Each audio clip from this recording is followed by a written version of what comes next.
आप देख रहे हैं एसडीएम न्यूज़। मैं हूं रियाद अंसारी। इस वक्त मैं महाराष्ट्र के ऐतिहासिक शहर औरंगाबाद छत्रपति संभाजी नगर से बात कर रहा हूं। देखिए, आज मेरे हाथ में एक ऑनलाइन पेपर है जिसका नाम है रोज़नामा आज की आवाज़। ये औरंगाबाद से प्रकाशित होता है और बड़ा मशहूर मारूफ पेपर है और बहुत कम वक्तों में इन्होंने पूरे महाराष्ट्र में बल्कि आधे हिंदुस्तान में अपनी पकड़ बनाई है। आज महाराष्ट्र में हज़ारों की तादाद में पढ़ा जाता है ऑफलाइन इन्हें अखबार खरीद की शक्ल में, और ऑनलाइन जो है तो ये आधे से ज़्यादा हिंदुस्तान में देखा जाता है। अल्हम्दुलिल्लाह, अल्लाह उसको नज़र बद से बचाए। इसके फ्रंट पे एक न्यूज़ है, देखिए, आज की आवाज़, जो हमारे ऐतिहासिक शहर औरंगाबाद से शाया होता है। देखिए, उसके फ्रंट पे एक न्यूज़ है। पहले मैं आपको एक दो चार लाइन पढ़ के सुना दूँ, उसके बाद मैं जो है तो अपनी बात रखूँगा। इसकी दो चार उसमें बुनियादी बातें ये है। आसाम में बेदखली मुहिम के दौरान बंगाली मुसलमानों के मज़ीद 1200 मकान मिसमार कर दिए गए। यानी कि मुसलमानों के 1200 मकानात पर बुलडोज़र कार्रवाई हुई। इससे पहले भी कार्रवाई हुई एक दो मरतबा, और उसके अंदर ये ख़ास बात है कि जहाँ पर ये कार्रवाई हुई वहाँ के मुकामी मुसलमानों का कहना था कि दरिया के अंदर ब्रह्मपुत्र में जो मतलब बड़े बड़े सैलाब आते हैं, हम देखते हैं बंगाल में उस तरफ में, तो जो ज़मीन कट जाती है तो वहाँ से लोग बेदखल होके बेआसरा होके जो है तो बस गए थे। और जहाँ पर बस गए थे वहाँ पर कम वेश 40 साल से रह रहे थे। ये वहाँ के मुकामी लोगों का कहना है। ये अखबार के अंदर ये न्यूज़ आई हुई है। और आज सरकार ने कहा है कि हमारी सरकारी ज़मीन है। सरकार का ये तर्क है कि ये सरकारी ज़मीन है और आपने इसके ऊपर कई सालों से रह रहे हैं और ये रिकॉर्ड के मुताबिक सरकारी ज़मीन है, क्यों ना आपको इससे बेदखल कर दिया जाए, क्यों ना आपको यहाँ से निकाला जाए। और जब से भारतीय जनता पार्टी की सरकार वहाँ पर आई है आसाम में, तो उसके बाद से ये मामलात मुसलमानों की मुश्किलात में इजाफा हुआ है। ये एक ख़बर है, ये नहीं कि कल के अखबार में ही है। आज 12 तारीख़ है, ये 11 तारीख़ का अखबार है। तो देखिए, ये ख़बर है कि आसाम में 11 तारीख यानी 5-6 जनवरी के दरमियान 1200 मुसलमानों के मकानात पर बुलडोज़र चलाया जाता है और ये बोल के चलाया जाता है कि आप सरकारी ज़मीन पे आपने कब्ज़ा किए हुए। और उससे पहले भी एक दो टप्पों में जो है तो कई 300, 350 ऐसे 200 घर के ऊपर बुलडोज़र कार्रवाई हुई थी। यहाँ तक कि जहाँ मुसलमानों की आबादी, अब जाहिर सी बात है कि अब 40 साल से आप रह रहे तो वहाँ पर ख़बरस्तान भी आबाद हो जाता, वहाँ पर मदरसा भी आबाद हो जाता, वहाँ पर मतलब जो तो मसाजिद भी आबाद हो जाती, आबादी के हिसाब से लोग नमाज़ अदा करते। यानी कि इससे पहले जो कार्रवाई हुई थी तो वहाँ पर मदरसे और मस्जिद पर भी बुलडोज़र कार्रवाई हुई थी, क्योंकि ये कहा गया था कि सरकारी ज़मीन है। तो जब ये न्यूज़, हालांकि न्यूज़ बहुत बड़ी है और ये न्यूज़ हिंदुस्तान के तमाम मुसलमान जो लीडर जो अलग अलग पार्टियों से वाबस्ता है और जो जितने बड़े बड़े दावा करते हैं कि हम मुसलमानों के बहुत बड़े मसीहा हैं, ये उनके मुंह पे एक सियासी तमाशा है। हालांकि कार्रवाई आसाम में हो रही है, लेकिन पूरे हिंदुस्तान में कन्याकुमारी से लेकर कश्मीर तक कितने अलग अलग पार्टियों से बड़े बड़े मुसलमान के नेता हैं, कितने मुसलमान खासदार हैं, कितने मुसलमान आमदार हैं। हालांकि जितने मुसलमानों के जो लीडर हैं, जो अलग अलग पार्टी में क्यों ना हो या ख़ुद की पार्टी का सरबराह क्यों ना हो, तो ये कहीं ना कहीं कुल मिलाकर अक़लियतों यानी कि मुसलमानों को लेकर ही राजनीति करते हैं कि मुसलमानों के वोट लेते हैं। हर चुनाव में, चाहे ज़िला परिषद हो, कॉरपोरेशन हो, महानगर पालिका हो, आमदार हो, खासदार हो, जो भी इलेक्शन हो, ये कहा जाता है कि हमें फ़िरका परस्त पार्टियों को दूर रखना है, बीजेपी को हराना है, शिवसेना को हराना है। इस तरह के दावे ऐलाना जो है तो हर इलेक्शन में, चुनाव में चलते हैं और उसी के ऊपर ये जो है तो आमदार भी बनते हैं, उसी के ऊपर ये खासदार भी बनते हैं और बहुत तरक्की कर पाते हैं। सवाल ये है, आज 1200 मुसलमानों के घर पे बुलडोज़र चला। उससे पहले, जैसा मैंने कहा कि उससे पहले अखबार के अंदर न्यूज़ आई थी कि 300-400, यानी कुल मिला के जो तो ये आंकड़ा 4-5 हज़ार के ऊपर जा सकता है और भी ज़्यादा जा सकता है जहाँ पर कार्रवाई हुई। सरकार का अपना नज़रिया साफ़ है कि ये हमारी सरकारी ज़मीन है, ये आपने ख़रीदी हुई नहीं है, ये सरकार की अपनी मिल्कियत है। आज सरकार को ज़रूरत है कि जो भी है, लिहाजा हम आपको वहाँ से हटाते हैं। ये सरकार का कानूनी पहलू निकल के आ रहा है। यानी सरकार ने जो कानून के नज़रिए से कार्रवाई की है, तो उसको अगर हम सुप्रीम कोर्ट, हाई कोर्ट में भी चैलेंज करें तो शायद हमें हार का सामना करना पड़ेगा, क्योंकि सरकारी ज़मीन है। अब आप 40 साल से रह रहे हैं, ये बहुत बड़ी मेहरबानी है। अगर दूसरे पहलू से देखा जाए तो कि आप 40 साल से सरकारी ज़मीन के ऊपर रह रहे हैं, यही बहुत बड़ी मतलब सरकार की मेहरबानी है कि सरकार ने आपको रहने दिया कि आप रहो। यानी आपने एक पीढ़ी निकाली, एक पीढ़ी जवान हुई। यानी एक उम्र जो होती है एक पीढ़ी की 50 साल होती है, 40 साल से ज़्यादा वहाँ रह रहे, इसका मतलब 50 साल के आसपास रह रहे, आपने एक बड़ा वक्फा गुजारा है सरकारी ज़मीन पर फ्री में। तो जैसा मैंने कहा कि ये मुसलमानों के जो लीडर हैं उनके ऊपर सियासी तमाशा है। आज हम चुनाव देख रहे हैं महाराष्ट्र में, औरंगाबाद में देख रहे हैं, जहाँ जहाँ चुनाव हो रहे हैं कि मुसलमानों को लेकर बड़े बड़े दावे हो रहे हैं। सरकार, बीजेपी सरकार को ललकारा जा रहा है। गली के इलेक्शन में दिल्ली की बात हो रही है। ये गौर करने वाली बात है कि इलेक्शन गली का हो रहा है, नाले खोलो का हो रहा है, और बात कहाँ की हो रही है? दिल्ली की बात हो रही है। तो क्यों भाई आसाम हिंदुस्तान में नहीं आता? क्या आसाम के मुसलमानों को आपको दर्द नहीं सताता? यानी कैसी राजनीति है? यानी कि कुल मिला के अगर हम बारीकी से एनालाइज करें, तज्जिया करें, ये बात निकल के आती है कि जितने भी मुसलमान के लीडर हैं हिंदुस्तान में, अगर 2-5 लीडर को अगर छोड़ दिया जाए ईमानदारी के साथ तो एक अलग शक्ल है, लेकिन 90% 95% मुसलमान लीडर जो है तो मुसलमानों की जो राजनीति करते हैं ये मुसलमानों की बर्बादी पे ही करते हैं, मुसलमानों की तबाही बर्बादी पे राजनीति करते हैं, यहाँ तक कि उनकी लाशों पर राजनीति करते हैं। और उनकी लाशों पे और बर्बादी पे राजनीति करते हुए आमदार बन रहे हैं, खासदार बन रहे हैं, अपनी पार्टी को बढ़ावा दे रहे हैं। और हज़ारों लाखों मुसलमान जो है तो इस बेचारे चालबाजों को समझ नहीं पा रहे हैं, और भोलेपन में जो है तो सादगी में जो है तो ऐसे ही मुसलमान के लीडरों को वोट दे रहे हैं जो उनका सौदा कर रहे हैं, जो उनकी बर्बादी के जिम्मेदार बन रहे हैं। ऐसे लोगों को मुसलमान भी वोट दे रहे हैं, तो उसमें अब क्या कर सकते हैं? अभी कितनी हाय बदनसीबी कि मुसलमान भी समझ नहीं पा रहे हैं। और दूसरी ख़ास बात यह है कि हमारे पास 4-5 इस्लामी तंजीमें हैं, हमारे काबिल एहतराम तंजीमें हैं, उसके उन्होंने भी जो है तो उसके ऊपर ध्यान दिया था। आज से 2-4 महीने पहले अखबार में जमीयत उलमा हिंद है, उन्होंने, उनके ज़िम्मेदार भी वहाँ पर गए थे, वहाँ पर उन्होंने बारीकी सर्वे किया था और मुतासरीन को जो है तो वक्ती तौर से जो भी राहत पहुँचानी थी राहत पहुँचाई थी। वो खबर भी जो है तो अखबारत में नुमाया तौर से शाये हुई थी। अब सवाल ये है कि 1200 और उससे पहले 2-500 पकड़ लो, यानी कि ऐसा समझ लीजिए कि भाई 2,500-3 हज़ार मुसलमान हैं। अब 3,000 घर मुसलमान के, अब एक घर में अगर 5 अफराद पकड़ लें हम, छोटे बड़े बच्चे मिला के, अब 3,000 घर, 3,000 से कितने होते ये लगा लीजिए आप, 3 पंजे 15, 15 और वो, यानी कि 30-35 हज़ार की आबादी हो रही है, 25-30 हज़ार की आबादी होती है सब परिवार मिला के। ये आज बेदखल है, आज उनको वहाँ से हटा दिया गया है। यूँ समझ लीजिए वो खुले आसमान के नीचे बेचारे रहने पे मजबूर है, या जिसकी जो भी जहाँ भी इनको सर छिपाने की जगह मिलेंगी वहाँ पर जाके बेचारे अब आर्जी तौर से रह रहे होंगे। ये सच्चाई है। लेकिन अफसोस की बात यह है कि जो मुसलमान के लीडर है, मेरा एक सवाल है, ये न्यूज़ के हवाले से मेरा सवाल है कि हमने इससे पहले देखा गज़ा पे जो तो बमबारी हो रही थी, हालांकि वो मामला इंटरनेशनल इश्यूज़ है, वो उसको इसमें लेना मुनासिब नहीं है, लेकिन लेना इसलिए मुनासिब है कि यही गज़ा के ऊपर जो है तो मुसलमानों के बड़े बड़े लीडरों ने पार्लियामेंट में, विधानसभा में, प्रेस से बात की थी, और फ़लस्तीनियों के मतलब उनके जुल्म के ऊपर जो है तो कई पुरअमन तरीके से धरने भी निकाले थे, मोर्चे भी निकाले थे, हज़ारों की तादाद में निकाले थे, सरकार से बात कर रहे थे। गौर करने वाली बात है, मुसलमानों के बड़े दिग्गज जो मेंबर ऑफ पार्लियामेंट है उन्होंने मोदी सरकार से बात किया था कि आप जो है तो इजराइल से बात करो, अपने अमेरिका से बात करो कि भाई वहाँ का बमबारी ना हो, ये ना हो। बात कर रहे थे कि भाई ये मजलूमी का शिकार है, यहाँ पर हलाकतें हो रही हैं, तबाही बर्बादी हो रही हैं, आप उसको अपनी ताकत का असर उसका इस्तेमाल कीजिए। और भारत ने हमेशा फ़लस्तीनियों का साथ दिया है, फ़लस्तीन का साथ दिया है, लिहाजा आप अपने असर का इस्तेमाल करते हुए वहाँ की जंग रोकने में आप मदद करें। ये केंद्र सरकार यानी बीजेपी गवर्नमेंट से मुसलमानों के लीडरों ने दोहार लगाई थी।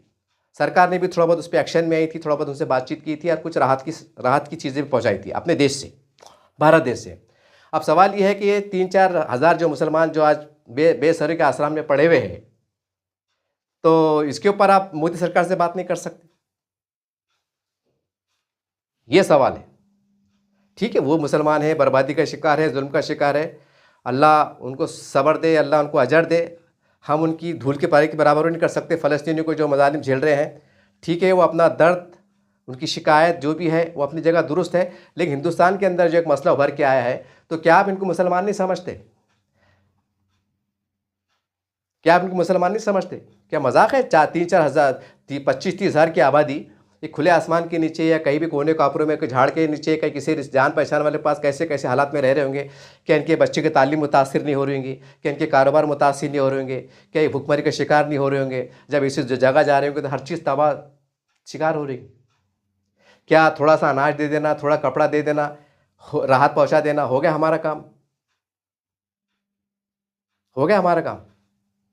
जबकि पूरे अगर भारत के जितने मुसलमान आमदार हैं, खासदार है, मेंबर ऑफ पार्लियामेंट है, अगर एक जगह जमा हो और इन्होंने अपने तरफ से सिर्फ 10-10 लाख रुपए का चेक दिए इमदाद बोल के, क्योंकि जितने आमदार खासदार रहते इनको अल्लाह नवाज देता, ये लखपति करोड़पति बन जाते। पहले किराए के घर में रहते, बाद में बालिशान बंगले बनाते, ये सबको मालूम है।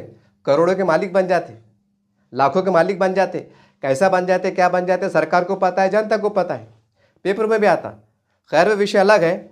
तो क्या जो कौम के नाम पे आप करोड़पति बने, लखपति बने, आमदार बने, खासदार बने, तो क्या वो कौम के नाम पे आप 10 लाख रुपए का चेक नहीं दे सकते? पूरे भारत के अगर आमदार, मुसलमान आमदार और मुसलमान खासदार अगर बैठे कि भाई ठीक है हम एक काम करते हैं, जो खासदार है उन्हें 25-25 लाख का चेक देना और जो आमदार है उन्होंने 15-15 लाख का चेक देना कि भाई हम अपने तरफ से फंड में से जैसे भी रास्ता निकाल के जो है तो हम जो है तो देते हैं। अब ये अगर जमा हो गए तो वहाँ पर कम से कम हम 50-30-40 एकड़ ज़मीन खरीद सकते, सरकार को बोल के। टाइम पड़ा तो हम हाई कोर्ट में भी आ सकते। हाई कोर्ट में इसलिए जाना ज़रूरी है कि भाई जो सरकार का भाव रहता, जो सरकार जो ज़मीन का जो भाव रहता वो ज़्यादा महंगा रहता, लेकिन चूँकि रोटी कपड़ा मकान देना सरकार की नैतिक जवाबदारी है। अब क्योंकि सरकार इनको प्रधानमंत्री आवास योजना के अंदर जो है तो रातों रात घर बना के दे नहीं सकते। हमारे औरंगाबाद का क्या हाल देख रहे हैं आप, 15-20 साल लग गए घर बनाने को। यानी एक पीढ़ी खबर में चल लेंगी, फिर दूसरी पीढ़ी को शायद वो घर नसीब होगा। वो भी होता कि नहीं होता अल्लाह को मालूम, जब तक हाथ में चाबी आती नहीं मालूम नहीं। बोलने का मतलब ये आ रहा कि ये हज़ारों पीढ़ियाँ मुतासिर हो रही, इनके बच्चे की तालीम मुतासिर हो रही, भूखमरी का शिकार हो रहे, इनका आपको एहसास नहीं है। जैसे मैंने कहा कि हमें कोर्ट में जाना चाहिए, कोर्ट में ये जाना चाहिए कि हम वहाँ कोर्ट के मारिफत में सरकार से हम दोहार लगा सकते हैं कि हमको कम कीमत में हमें ज़मीन दी जाए।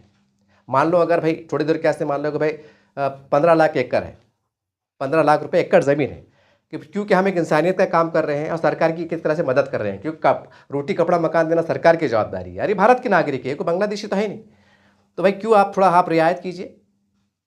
तो ये फिर सरकार से डायरेक्ट बात करें। लेकिन मसला क्या आ गया कि हमारे सरकार से भी ताल्लुकात अच्छे नहीं है, क्योंकि वहाँ पर बीजेपी गवर्नमेंट है और तमाम देश के लोगों ने एक ख्याल बना लिया है, एक हम बीजेपी को लड़ेंगे, हम इसको दफन कर देंगे। एक ऐसा माहौल बना हुआ है, यानी कि मुसलमानों को पूरी तरह से बर्बाद करने का सेकुलर पार्टी से जुड़े मुसलमानों ने, अलग अलग मुसलमान के नेताओं ने एक तहिया कर लिया है कि जब तक हम हिंदुस्तान के आखिरी मुसलमान को खबर में गाड़ नहीं देते या फिसादात की आग में झोंकने देते, हम सुकून से नहीं रहेंगे। इन्होंने तय कर लिया है।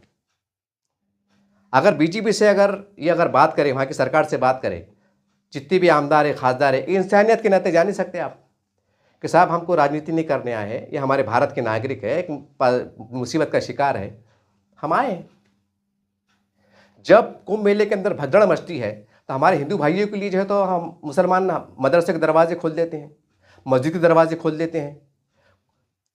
कोरोना काल के अंदर जो है तो जब सब दूर भागते हैं तो मुसलमान जो है तो हमारे हिंदू भाइयों की मतलब जो इंतकाल कर जा रहे थे हमारे हिंदू भाई, तो उनकी आरती को तैयार की जा रही थी, एक उनके रीति रिवाज से शरीयत के दायरे में रख के जो है तो उनको जो है तो शमशान घाट तक पहुँचाने काम कर रहे थे, यानी कि मदद कर रहे थे, भूखों खाना खिला रहे थे। यानी कि मुसलमान जो है तो अपने दरवाजे खोल देते हैं कि हमारे बिरादरन के वतन के लिए अगर मुसीबत का शिकार होते हैं तो दिल भी खोलते हैं, दरवाजे भी खोलते हैं, घर के दरवाजे भी खोलते हैं, मस्जिद के दरवाजे भी खोलते हैं, मदरसे के दरवाजे भी खोलते हैं। तो क्या वहाँ की सरकार तुम्हारे दरवाज़ा नहीं खोलेंगी? मगर कब खोलेंगे? जब तुम वहाँ उनके पास जाएंगे। लेकिन हम उनसे बात करने के मूड में नहीं है। क्यों? तो बोले बीजेपी सरकार है, ऐसा समझ रहे कि जैसा बांग्लादेश सरकार है। बीजेपी के बारे में ऐसा तासुर मुसलमानों को बचा दिया गया कि ये भारत की सरकार नहीं है, भारत के नेता नहीं है, ये पाकिस्तान की है कि बांग्लादेश की है कि अफगानिस्तान की है कि किधर के, पता नहीं, ये हमारे नेता नहीं है। जबकि ये सरकार कंट्रोल कर रहे हैं, ये देश को लीड कर रहे हैं और जो ताकत में है हम उनसे झगड़े कर रहे हैं और फिर बोलते हैं हम बहुत पढ़े लिखे हैं, हम काबिल हैं। ठीक है, आप बात नहीं कर सकते, हम अपन जो है तो गरीब मुसलमानों का से अगर बात करेंगे तो आप छोटे बाप के हो जाएंगे या अपनी बेइज्जती हो जाएंगे कि आपने इस्लाम से बेदखल हो जाएंगे कि नौज़ बिल्लाह हमको दोबारा कलमा पढ़ना पड़ेगा। पता नहीं हो कैसी कैसी पर्दे की पीछे बात छुपी हुई, तो अल्लाह जाने उसका रसूल जाने। लेकिन सवाल ये है कि जितने आमदार खासदार मिला के कि ये 15-15 लाख जो पका पक भाषण दे रहे, कभी बोले कि मुसलमान का बेटा प्रधानमंत्री बनेगा, कभी बोले कि मुसलमान की बेटी प्रधानमंत्री बनेगी, कभी बोले कि अब्दुल का बेटा उसका बेटा जो तो मुख्यमंत्री बनेगा। अरे भाई इतने तुम पका पक भाषण दे रहे तो ज़रा आसाम के वास्ते दिल दरिद करो ना, जितने मुसलमान के लीडरों को जमा करो, वरना में 10-10, 15-15 लाख का जो वहाँ पर जो है तो बेचारे 1200 मुसलमान उनकी बेदखल है, बुलडोजर कार्रवाई हुई, उनके घर टूटे हुए जंगलों में पड़े हुए हैं, पीने को पानी नहीं, कैसे परेशानी है। हम यहाँ पका पक भाषण दे रहे, हवाई जहाज में उठ के बैठ के जा रहे, कभी हेलीकॉप्टर में जा रहे फर्स्ट क्लास बिरयानी खा रहे, वहाँ मुसलमानों का एहसास नहीं होता। वो घर में नहीं है, मशहूर कहावत है, घर में नहीं है दाने नानी में पूरियाँ पकारी। वहाँ मुसलमान बेचारे पढ़े, उनका पुरसानी हाल नहीं है, और यहाँ मुसलमान को बोल रहे कि प्रधानमंत्री बनेंगी। अब क्या बोलना, यानी कि तय कर लिया हमने कि हम जब तक आखिरी मुसलमान को खपाएंगे नहीं, हम चैन से बैठेंगे नहीं। अब इससे मुसलमानों की भी गलतियाँ है कि वो समझ नहीं पा रहे कि हमको खपाने वाले कौन है, निकालने वाले कौन है। अच्छा, जो निकालने वाले हैं तो वो बोलते फिरका परस्त है, और जो करने वाले हैं तो सिर्फ तुम्हारा वोट लेके मोगले हो जा रहे, ना तुमको कौड़ी काम की नहीं आ रहे, तुम्हारे कुछ काम पे नहीं आ रहे, तुमको गोलियां लग रही काम पे नहीं आ रहे, तुम्हारे दंगे हो रहे कुछ काम पे नहीं आ रहे, सिर्फ भाषण दे रहे, अल्लाह रसूल का नाम ले रहे, पका पक भाषण कर ले रहे, कुछ काम पे नहीं आ रहे। अब जो मेरी बात को बुरा मान रहे होंगे, अगर आप सही ईमान वाले हैं और अपने आप को मुसलमान की औलाद कहते हैं, तो मैं आप तमाम से पूछता हूँ कि वो 1200 मुसलमान, जो 1500 मुसलमान जो जिनके ऊपर घरों पर बुलडोजर चले हैं, जो ज़मीन खुले आसमान में पड़े हैं, क्या उनकी मदद करना ये पका पक भाषण करने वाले मुसलमानों के अखलाक के फर्ज है या नहीं? कमेंट करके बताइए। अगर मुसलमान की नज़र से देखो, ये मत देखो कि किसी खिलाफ है क्या नहीं है। अगर मुसलमान की हम औलाद समझते हैं, ईमान वाले समझते हैं, जैसा हमारे दिल में गज़ा फ़लस्तीन का दर्द है कि क्या आसाम के मुसलमान के हम नहीं कर सकते? नहीं कर सकते हम। यह मुसलमानी, यह इस्लाम सिखाता है कि पका पक भाषण करना। एक मुसलमान पढ़े हुए हैं, बेयार मददगार पढ़े हुए हैं, अरे आपने आपको मुसलमान बोलते हैं ना, मुसलमान का दर्द समाते हैं ना, जो जितना बड़ा मुसलमान का लीडर है, जो आपने आपको अल्लाह का नाम लेने वाला है, सबसे पहले उन्हें वहाँ पहुँचना था। 17 काम छोड़ के मैं मुसलमान मैदानों में पड़े हुए, लेकिन यहाँ वोट हासिल करने में पड़े हुए, मरते मरो, हमारे क्या बाप का, जरा आबादी कम होगी। शर्मनाक बात है ये। क्यों? यहाँ इस्लामी आदमी आता, कौमी आदमी आती, भारतीय मुसलमान नहीं है।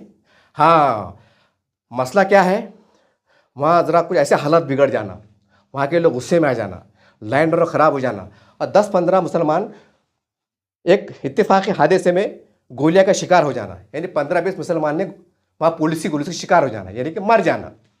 फिर उसके बाद पार्लियामेंट में खड़े की बात होंगी, विधानसभा में खड़े की बात होंगी, लच्छेदार भाषण होंगे, 1 लाख के मजमे से बात होंगी। अरे क्या बेगरते हैं तुम, अरे क्या बेहिसी है तुम, अरे तुम पे अल्लाह के 1000 बार लानत।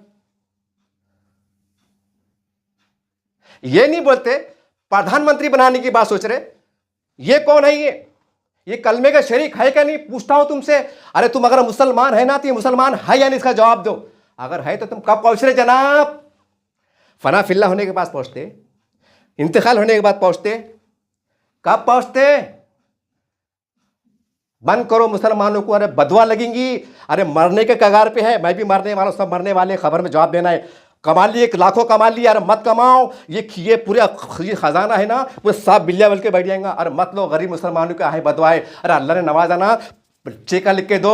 अरे कुछ मुसलमान के नेता तो ऐसे हैं महाराष्ट्र, पूरे भारत के अंदर, कि जिन्होंने अगर 5 करोड़ रुपया अगर चंदा दी थी तो कसम खुदा कि उनके खजाने में कोई कमी होने वाली नहीं। अल्लाह ने आपको इतना नवाजा है।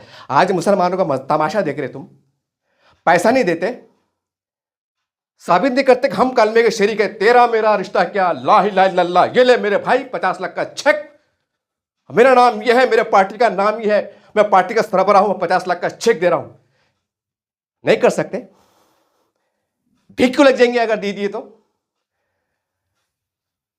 ये मेरा दर्द था, किसकी मुखालिफत नहीं था, उम्मत के दर्द में था। वो बेचारे मजलूम मुसलमान जो जिनके ऊपर घर टूटे हैं, उनके दर्द में कहा हूं, किसना उनके दर्द में कहा हूं। ये था मेरा दर्द। ये एक बात हो गई। दूसरी बात, मैं आ जाता हूं अब हमारे काबिल एहतराम 4-5 इस्लामी तंजीम हमारे पास। जमात इस्लामी है, जमीयतुल उलमा हिंद है, अरशद बंदी साहब है, महमूद बंदी साहब है, जमात इस्लामी है। अल्हम्दुलिल्लाह आपको नज़र बस से बचाए। मैंने पहले कहा कि जमीयतुल उलमा ने काम करी, और मुसलसल वो काम कर रहे हैं वहाँ पर।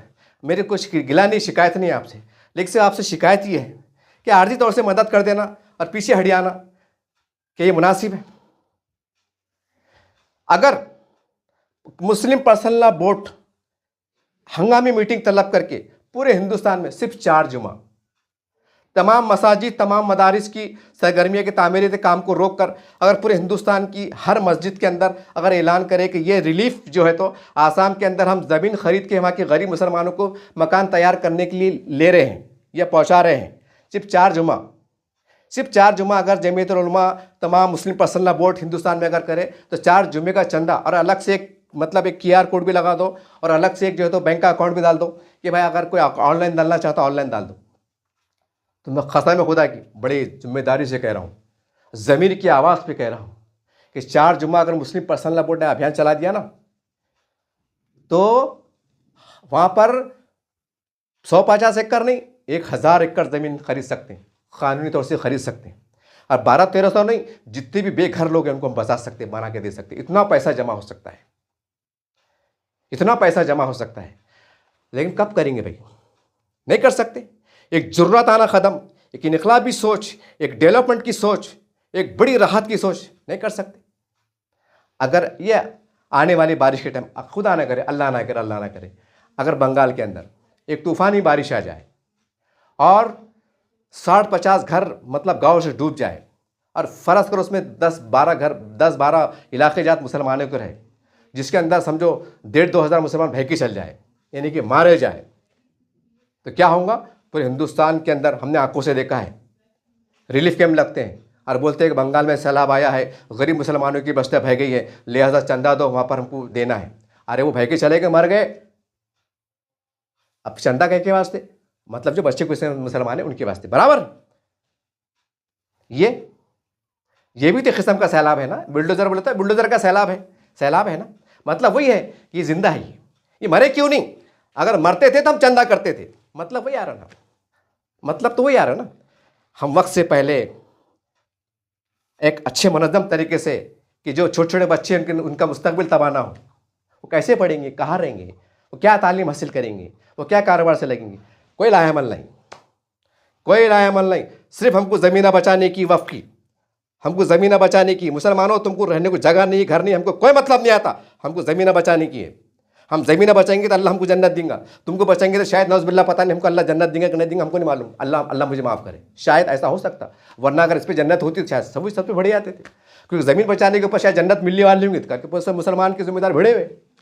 तो ये नहीं करना भाई, अल्लाह मुझे माफ़ करे।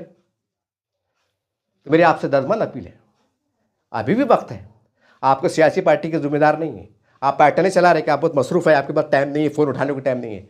आपकी जिम्मेदारी यही है कि गरीब मुसलमानों की मदद करना, मदरसे, मदारिस, खबरस्तान की जो भी है उनकी खिदमत करना, उनकी तहफ़्फ़ुज़ करना, यह आपकी अखलाकी जवाबदारी है। और 25 करोड़ मुसलमान आप पे भरोसा जताता है। मैं आपसे पूछता हूँ आखिरी में कि 4 जुमे मुसलसल अगर हिंदुस्तान में अंदर 4 जुमे उसके बाद धुआंधार भाषण करे, जैसा मस्जिद के लिए हम करते हैं, आए मुसलमानों, ये जज्बे से करे, तो 4 जुमे के अंदर कितना पैसा नहीं हो सकता कि हम 1000 एकड़ ज़मीन खरीद सके, कानूनी तौर से खरीद सके, तीनों के कच्चे पक्के मकान दे सकते। कसम खुदा कि अगर मैं मुस्लिम पर्सनल लॉ बोर्ड का सरबराह रहता था, मेरी कमांड मेरे हाथ में रहती थी, सबसे पहला अजीम काम ये काम करता था, इस ज़मीन बचाते नहीं फिरता था, बोलता ज़मीन बाद में बचा लूंगा इंशाअल्लाह, अल्लाह की मदद देंगी, लेकिन मैं अपनी मेरी कौम को बचाता। अगर मैं मुस्लिम पर्सनल लॉ बोर्ड का सदर रहता तो ये काम करता था। अरे आज मेरी कौम डूब जा रही, भय जा रही, मर जा रही, भूखे मर जा रही, क्या काम कम है? कुर्सी बैठे क्या काम कम है? इस जुनून से काम करता था। मगर हमारे पास तमाशा देखा जा रहा है, जब तक लाशें नहीं गिरती हैं, जब तक सैलाब नहीं आते हैं, जब तक ज़लज़ले नहीं आते हैं, जब तक बस्तियों में आग नहीं लगती हैं, जब तक गिरफ्तारी अमल में नहीं आती हैं, जब तक डेले में ठोसा नहीं जाता है, हम चंदा करने के लिए, मदद के लिए, झोली फैलाने के लिए आगे नहीं आते हैं। ये हमारा मिजाज बन गया है। वक्त से पहले काम करेंगे तो शायद हम बेवकूफ़ ठहराए जाएंगे या अल्लाह हमसे नाराज़ हो जाएंगे, ऐसा मुझे लगता है। मेरे लिए बातें थी, बड़े बड़े बड़े दावे किए जा रहे थे कि सोचा उनको आईना बता दूं। ये प्रधानमंत्री बनाने वालों 1200 मुसलमान बिहार मददगार पड़े हुए हैं, पहले उनको सवार लो, बाद में प्रधानमंत्री बनाते बैठना। अगर थोड़ा भी एहसास है उम्मत मुस्लिमा का कलमे का, मुझे उम्मीद है कि तमाम भारत के जो मेंबर ऑफ पार्लियामेंट हैं मुसलमान और आमदार मुसलमान हैं वो, और सेकुलर हमारे हिंदू आमदार खासदार जो मुसलमानों के लिए दिल में एक हमदर्दी का जज्बा रखते हैं, वो भी आपको 10-10 लाख का चेक दे सकते हैं, अपनी तरफ से दे सकते हैं, स्वेच्छा से दे सकते हैं, एक मानवता के नाम पे दे सकते हैं। लेकिन आपको पहल करना पड़ेगी। ऐसा हो सकता है आज भी हमारे हजारों लाखों हिंदू भाई जो मुसलमानों के लिए मदद के खड़े हैं, लेकिन हमें गंदी राजनीति से फुर्सत दे तब ना। हम राजनीति इसी कर रहे हैं कि दूरियां बढ़ती जा रही हैं, दूरियां बढ़ती जा रही हैं। एक बड़ा तबका जो तो बिला मुसलमानों को शक की निगाह से देख रहा है, उसको अपना दुश्मन समझने पर मजबूर हो रहा है। एक खाई बढ़ती जा रही है। कौन जिम्मेदारी भाई इसका? सबसे पहले तो आवाम जिम्मेदार है कि आवाम से सवाल नहीं कर रही है कि आपको हम वोट दिया, आपने हमारा विकास क्या करा। आवाम में नहीं पूछ रही है, आवाम खुश हो जा रही है, कभी अल्लाह का नाम लेके खुश हो जा रही है, कभी रसूल का नाम लेके खुश हो जा रही है। अरे भाई, अल्लाह रसूल का नाम तो 5 घंटे 5 टाइम तो हमारे इमाम साहब लेते, उनसे खुश हो जाओ ना। वो तो दुआ भी देंगे, दुआ में याद भी करेंगे। मेरे लिए बात थी, अरे मुसलमानों की तबाही जो बर्बादी चल रही है उसके ऊपर कोई बात करने वाला नहीं, उसके ऊपर आपको तवज्जो दिलाना मकसूद था। किस पे कीचड़ उछालना है किसकी, उसको मसला नहीं था। मैं उम्मीद है कि आज घोड़ा मैदान सामने है, अगर वो 1200 हज़ारों मुसलमानों का दर्द तुम्हारे सामने है तो तुम उसके ऊपर प्रेस कॉन्फ्रेंस लेंगे और अच्छे अंदाज से ऐलान करेंगे। मुस्लिम पर्सनल लॉ बोर्ड भी ऐलान करेंगे कि हम ये तो यहाँ ताख़ीर बिला ताख़ीर जो है तो हम वहाँ पर ज़मीन खरीद के देंगे। ज़मीन अगर आप खरीद के लीगलाइज कर देंगे तो क्यों बिल्डर चलेंगे, क्यों आने वाले वक्त उनके नस्लों पर कार्रवाई होंगी, नहीं तो फिर वो कहीं और जाके बैठ जाएंगे, फिर मामला थम जाएगा, फिर 20 साल बाद कार्रवाई होंगी। नहीं, सरकारी ज़मीन है, क्या है ये? अरे हमारे पास पैसा है, धेला है, सदका है, ज़कात है, खैरात है, इमदाद है, सब निज़ाम हो के अगर मुसलमान ये हाल पे पहुंच गए तो कहाँ है हमारा निज़ाम, कैसी हमारी सोच, और कैसे हम दावे करते कि हम बहुत आला कौम है और समझदार कौम है और हमने 1000 साल हुकूमत करे, और तुम सदका चंदा जमा करके जो है तो ज़मीन दिलाने के तुम अहलियत सलाहियत नहीं रखते, उनको बसाने की सलाहियत नहीं रखते, तो फिर तुम क्या कर सकते?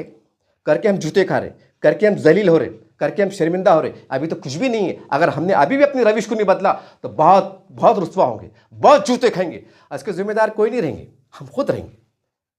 बस इसी बात से आपसे अलविदा होता हूँ। देखते रहिए आप एसडीएन न्यूज़ चैनल। जय हिंद, जय महाराष्ट्र।